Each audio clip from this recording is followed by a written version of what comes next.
3 years, 1,095 days since Lily died. Clara Mitchell counted every single one. At 25, Clara looked like any other young professional. Neat blazer, laptop bag, commute to the cybersecurity firm where she worked. Her colleagues saw a quiet, competent woman who kept to herself. They didn't see the screens that glowed in her apartment every night. The dark web forums, the encrypted files, the lists, 4 names, 4 targets, Madison Pierce, Ethan Cole, Sophie Grant, Ryan Torres, the ones who killed her sister. Oh, the official report said suicide. Lily Mitchell, 16 years old, jumped from the school roof. Depression, they said. Troubled teen, they whispered. But Clara knew better. She'd read Lily's diary, seen the messages, the photos, 6 months of systematic bullying that destroyed a bright, happy girl until she couldn't take it anymore. The school did nothing. The police closed the case. The 4 bullies graduated without consequences and moved on with their lives. Clara hadn't moved on. She'd been preparing. Tonight was the beginning. Clara sat in her darkened apartment, fingers flying across 3 keyboards. Multiple monitors displayed Madison Pierce's digital life, bank accounts, social media, email, cloud storage, everything. Madison was 22 now, working at her father's law firm, engaged to a hedge fund manager, perfect Instagram life, thousands of followers, not a care in the world. Madison had forgotten Lily, they all had, but Clara was about to make sure they remembered. She executed the first sequence. Madison's bank accounts, checking, savings, trust fund, all displayed incorrect balances. $0. Her credit cards declined. Automatic payments bounced. Second sequence. Madison's social media accounts. Clara had Madison's passwords, obtained through careful phishing months ago. She posted from Madison's accounts, messages revealing a secret affair with her boss, racist comments carefully crafted to look authentic, fake scandals. Third sequence. Madison's email. Clara sent messages to Madison's fiancé from a burner account, attaching photos of Madison with another man. Deep-faked, but perfect. By morning, Madison Pierce's perfect life would be in ruins. Clara leaned back, watching the chaos unfold in real time. Comments pouring in, messages exploding. Madison frantically trying to delete posts, but they'd already been screenshot and shared everywhere. "This is for you, Lily," Clara whispered. Her phone buzzed. A text from her boss. "Great work on the Johnson account. Drinks Friday?" Clara typed back, "Sounds good. 2 lives. 1 visible, 1 hidden. The perfect cover." Detective Jake Morrison stared at his computer screen, frustrated. Another cyber attack, the 4th one in 6 months. All targeting young people in their early 20s. All devastatingly effective. First victim, Madison Pierce. Financial accounts drained. Reputation destroyed. She'd attempted suicide last month. Still in psychiatric care. Second victim, Ethan Cole. Athletic career ruined by fabricated doping scandal. Lost his scholarship. Working at a gas station now. Third victim, Sophie Grant. Every embarrassing thing she'd ever posted online suddenly public. Lost her job. Moved back home with her parents. Now a 4th attack was in progress. Ryan Torres. His computer had been hacked. Files leaked. Personal information exposed. Jake knew these weren't random. They were connected. Same methodology. Same precision. Same digital signature. Though whoever was doing this was good at covering their tracks. Too good. Jake had been chasing this ghost for months. Every lead went cold. Every trace disappeared. Whoever this hacker was, they were professional level. His partner, Detective Sarah Chen, walked over. "Any progress?" "Nothing solid. But I found something interesting. All 4 victims went to the same high school. Graduated the same year? 3 years ago." Sarah raised an eyebrow. "That's not a coincidence." "No, it's not." Jake pulled up more files. "I'm looking into their classmates. Someone has a grudge. Former student? Maybe. Or a family member of someone they wronged." Jake's phone rang. "The Cybercrimes Unit. Morrison." "Detective, we've traced suspicious activity to an IP address in your district. Sending coordinates now." Jake grabbed his jacket. "Let's go." 20 minutes later, Jake stood outside an apartment building. 3rd floor. According to records, the resident was Clara Mitchell, 25, works in cybersecurity. Jake's instincts tingled. Cybersecurity professional. That would explain the skills. He knocked on the door. A woman opened it. Mid-20s, dark hair pulled back, intelligent eyes. She wore casual clothes, looked like she'd been relaxing. Clara Mitchell? Yes, Jake showed his badge. Detective Jake Morrison. I'm investigating some cyber crimes in the area. Mind if I ask you a few questions? Clara's expression didn't change. Calm, controlled. Of course. Come in. Her apartment was neat. Minimalist. One desk with a laptop. Books on coding. Nothing suspicious. Jake sat on the couch. You work in cybersecurity? Yes, at Nexus Tech. I do penetration testing and security audits for corporate clients.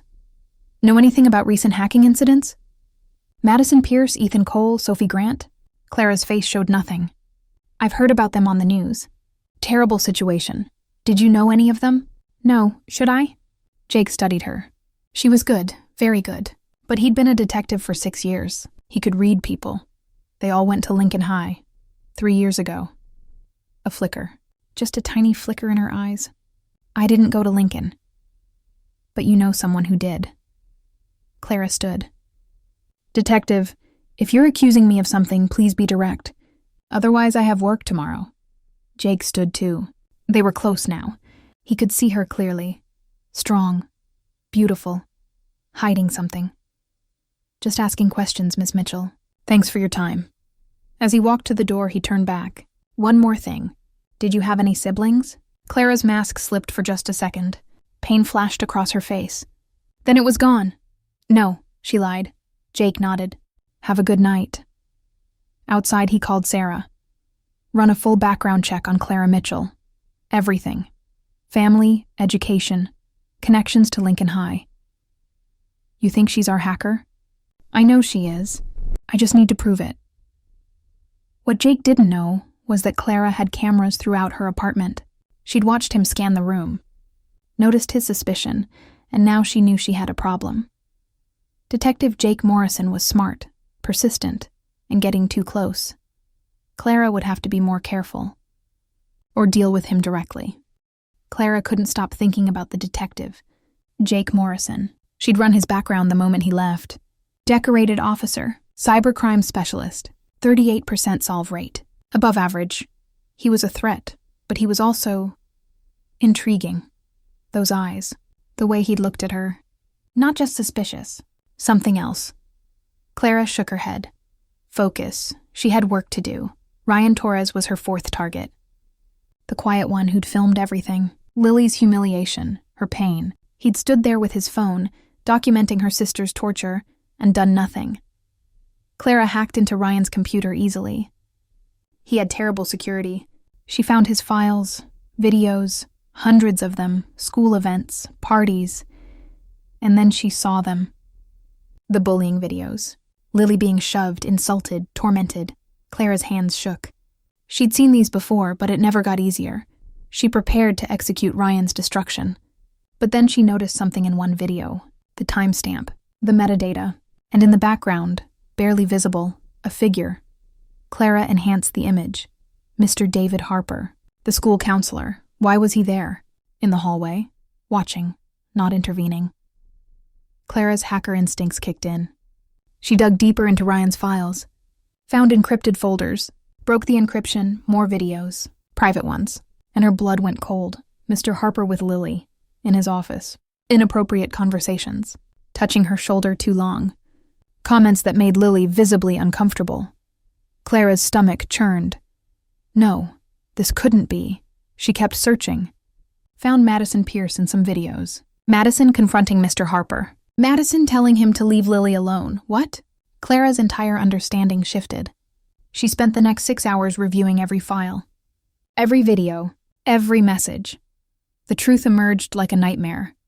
Mr. Harper had been harassing Lily for months. Madison noticed. Tried to protect her. Harper panicked. He manipulated the 4 students, Madison, Ethan, Sophie, Ryan, threatened to expose their own secrets if they didn't help him discredit Lily, make her seem unstable. and sure, no one would believe her if she spoke up about his harassment. The 4 students, terrified, complied. The bullying wasn't random cruelty. It was orchestrated, forced. And Lily, caught between Harper's abuse and her friend's sudden betrayal, couldn't handle it. She jumped. Clara sat back, her world shattering. She'd destroyed Madison's life. Ruined Ethan's career, humiliated Sophie, all for revenge against people who were victims themselves. The real monster was Mr. David Harper.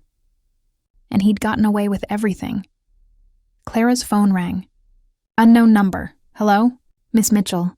It's Detective Morrison. I think we need to talk. In person. There's something you should know about the cyber attacks. Clara's pulse quickened. I told you I don't know anything. I know about Lily. Silence. I found the connection, Jake continued. Lily Mitchell. Your sister, suicide 3 years ago. Same high school as all the victims. I'm sorry for your loss. But Clara, you have to stop. I don't know what you're talking about. Yes, you do. And I understand why you're doing this. But you're wrong. The people you're targeting, they're not the real enemy. How would you know? Because I've been investigating Lily's case. The original one. Something never sat right. Meet me. Let me show you what I found. Clara hesitated. This could be a trap. But Jake's voice sounded genuine. And he knew about Lily. Maybe he'd found the same truth she just discovered. Where? Riverside Park, 1 hour. Come alone. You come alone too. Deal. Clara grabbed her laptop and left. Jake waited by the fountain in Riverside Park. It was late, almost midnight. Few people around. He'd come alone as promised, though Sarah thought he was crazy. Clara appeared from the shadows. She looked different. Vulnerable. Scared. Thank you for coming, Jake said. Show me what you found. Jake opened his tablet. I started reviewing Lily's case after the first cyber attack on Madison. The official report said suicide due to bullying, but when I interviewed Madison last month, after her breakdown, she said something strange. She said she tried to help Lily, tried to stop something. Stop what? She wouldn't say. Too traumatized. But it got me digging. I pulled security footage from Lincoln High. 3 years old, but still archived. He showed Clara the videos. Footage of Mr. Harper, with Lily, with Madison confronting him, with the 4 students being called into his office. Harper was harassing Lily. Madison found out. Harper threatened the 4 students, forcing them to bully Lily so she'd seem unstable if she ever reported him. Clara's eyes filled with tears. I know. I just found the same evidence tonight. You've been punishing the wrong people, Clara. I know, she whispered. God, I know. I destroyed their lives. Madison almost died because of me. Hey. Jake stepped closer. You didn't know. You were grieving. You wanted justice. I wanted revenge, and I hurt innocent people. They weren't completely innocent. They still participated. But yes, the real guilty party is Harper. Clara looked up at him. Where is he now? Still teaching. Different school. Jefferson Academy. Clara's jaw set. He's still around kids? Yes. Which is why we need to stop him. Legally. The legal system failed Lily once. Then we make sure it doesn't fail again. But Clara, I need you to stop the cyber attacks. No more vigilante justice. Work with me. Help me build a case against Harper. Clara studied Jake. This detective who'd figured her out. Who somehow understood. Who wanted to help. Why are you doing this? You should arrest me, Jake met her eyes. Because I believe in actual justice. Not just following rules. Harper destroyed your sister and others. He needs to pay. And you have skills I need. Skills the department doesn't have. You want me to hack for you? I want you to help me get evidence we can use in court. I can't do that alone. But together, we can take him down. Clara considered. It was risky, trusting a cop. But Jake was different. He'd investigated when no one else cared. He'd found the truth about Lily. Okay, she said. But I need to make things right first. Madison, Ethan, Sophie, Ryan. They deserve to know the truth. Agreed, but carefully. If Harper finds out we're investigating, he'll run. Then we move fast. Jake smiled. I was hoping you'd say that. For the first time in 3 years, Clara felt something other than anger and grief. She felt hope. And something else when she looked at Jake. Something warm. Dangerous, she thought. but maybe worth it. So, she said, where do we start? Over the next 2 weeks, Clara and Jake worked together every night. They met at Clara's apartment, reviewed evidence, planned their approach. Clara hacked into Harper's current computer. Found more victims, girls at his new school, same pattern. Inappropriate messages, manipulation, harassment. This has been going on for 10 years, Clara said, horrified. How did no one catch him? He's careful. Targets vulnerable students, threatens them, makes them feel like no one will believe them. Clara's hands clenched. We have enough evidence now. Let's go to the FBI. Not yet. We need Harper's old files, from when Lily was alive. Those are locked in Lincoln High's archives. Then I'll get them. That's breaking and entering. Clara gave him a look. Do you want justice or not? Jake sighed. I'm a cop. I'm supposed to stop you. But you won't. No, I won't. Just don't get caught. 2 nights later, Clara broke into Lincoln High. The security was laughable. She reached the archives in 15 minutes. She found Harper's files. Years of complaints. All buried. All ignored. The school had known. They'd protected him. Clara photographed everything. Then she heard footsteps. Security guard. Damn. She hid behind a filing cabinet. The guard swept his flashlight across the room. Moved on. Clara waited, heart pounding. Then slipped out and left the building. Mission accomplished. She met Jake at a 24-hour diner. Handed him the flash drive. Everything's here. Harper's victims. The school's cover-up. Testimony from students. It's all documented. Jake looked at the drive. This is enough. We can take it to the authorities now. Not yet. I need to talk to Madison first. She deserves to know what really happened before this goes public. Jake nodded. Want me to come with you? No. This is something I need to do alone. The next day, Clara stood outside Madison Pierce's apartment. She'd been released from the hospital 2 weeks ago. Living with her parents, under psychiatric care. Clara knocked. Madison opened the door. She looked thin, fragile. Her eyes widened when she saw Clara. You, Madison whispered. You did this to me.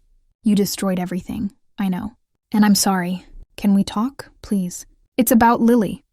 Madison's anger faltered. Lily, I need to show you something. Inside, Clara showed Madison everything.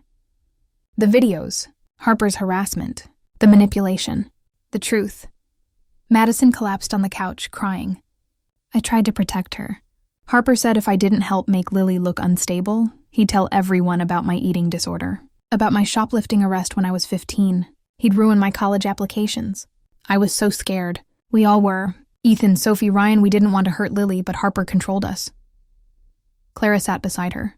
I'm so sorry. I thought you were the monsters. I didn't know. I destroyed your life for no reason. You were grieving. You wanted justice for your sister. I wanted revenge. And I hurt you instead. Madison looked at her. Harper killed Lily, not us. But we helped. Even if we were forced, we still hurt her. You tried to protect her first. That matters. They sat in silence. 2 women destroyed by the same man. Finally, Madison said, What are you going to do now? Take Harper down. Make sure he never hurts anyone again. Will you testify? Yes, and I'll talk to Ethan, Sophie, and Ryan. We'll all testify. Clara nodded. Thank you. As she left, Madison called out, Clara, I really am sorry. About Lily, I miss her too. Clara's eyes filled with tears. Me too. The FBI arrested David Harper 3 days later. The evidence was overwhelming. Clara's digital files, Jake's investigation, testimony from Madison, Ethan, Sophie, Ryan, and 7 other victims from Harper's current school. Harper tried to deny everything, claimed the evidence was fabricated, but Clara's hacking had been flawless. Every file was authenticated, every timestamp verified, every victim credible. The trial lasted 2 months. Clara attended every day. Sat in the back watching Harper squirm, Madison testified. Told the court about Harper's threats. How he'd manipulated her and the others into bullying Lily. Ethan testified. Admitted he'd physically shoved Lily but explained Harper had threatened to expose his father's tax fraud if he didn't comply. Sophie testified. Described the social media campaign Harper had orchestrated, using her accounts while threatening to release her private photos. Ryan testified, showed the videos, explained how Harper had forced him to document everything to use as blackmail against the students, and then 7 more victims testified. Girls Harper had harassed over the years, girls who'd stayed silent because they were afraid. The jury deliberated for 3 hours, guilty on all counts. Sexual harassment, assault, child endangerment, conspiracy, obstruction of justice. David Harper was sentenced to 25 years in federal prison. No possibility of parole. Outside the courthouse, Clara stood with Jake. Madison, Ethan, Sophie, and Ryan approached. "Thank you," Madison said, "for finding the truth, for giving us justice." "I'm sorry for what I did to you," Clara replied. "All of you. You didn't deserve that." Ethan shook his head. "We hurt Lily, even if we were coerced. We still carry that guilt." "So do I," Clara said, "for hurting you. But maybe now we can all start healing." They stood together, 5 people bound by tragedy, finally free. Jake walked Clara to her car. "What will you do now?" Clara smiled. Genuinely smiled for the first time in years. "I don't know. Keep working. Maybe use my skills for good instead of revenge. The FBI could use someone with your talents. Ethical hacking. Helping victims. Are you recruiting me, detective? Maybe. Or maybe I just want an excuse to keep seeing you." Clara felt warmth spread through her chest. Over the past 2 months, working with Jake, she'd felt something she thought was gone forever. Connection. Trust. Maybe even love. "I'd like that," she said softly. Jake stepped closer. "Clara, you've been through hell. You made mistakes, but you also made things right. Your sister would be proud." Tears streamed down Clara's face. "I hope so." Jake pulled her into a hug. She leaned against him, finally allowing herself to grieve. Not just for Lily, but for the years she'd spent consumed by revenge. "It's over," Jake whispered. "You can let go now." And Clara did. 6 months later, Clara stood at Lily's grave. Fresh flowers in her hand. White roses. Lily's favorite. "Hey, little sis," she said softly. "I finally got him. Harper's in prison. He'll never hurt anyone again." The wind rustled through the trees. "I'm sorry it took so long, and I'm sorry I hurt people along the way. But I learned something. Revenge isn't justice. It just creates more pain." Clara knelt down, placing the flowers on the grave. "I've got a new job, working with the FBI, helping catch predators online, protecting kids like you. It feels good, like I'm making a difference," she smiled. "And I met someone, Jake, the detective who figured out what I was doing. He's good, Lily. He makes me laugh, makes me feel like I can be happy again." A tear rolled down her cheek. "I miss you every day, but I'm not drowning anymore. I'm living. For both of us." Clara stood. As she turned to leave, she saw Jake waiting by his car. He'd driven her here, given her space. Now he smiled, ready to take her home. Clara walked to him. "Ready?" "Always." They drove away together. 2 damaged people who'd found each other in darkness, who'd fought for justice instead of revenge, who'd learned that the truth, no matter how painful, was always worth finding. Clara looked out the window. For the first time in 3 years, the weight on her chest felt lighter. Lily's death would always hurt. The guilt would always linger. But Clara had honored her sister's memory, not through revenge, but through real justice. And that made all the difference. The girl who hacked for vengeance became the woman who fought for justice. And finally, she was free.